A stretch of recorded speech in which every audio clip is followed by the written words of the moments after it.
Assalamu alaikum. Welcome back to my daily English speaking challenge.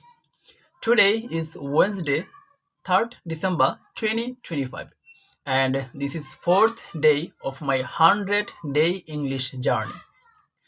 Anyway, how about all? I hope that all of you fit and fantastic. Then I am also doing well by the grace of Almighty God. So every single day I try to improve my English step by step, word by word. I truly believe that learning a language is not just about memorizing words. It's about expressing yourself with heart, emotion, and clarity.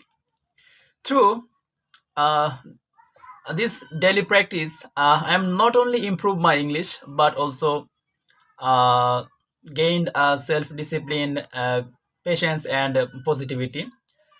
So let's dive to this topic with full focus, energy, and positivity.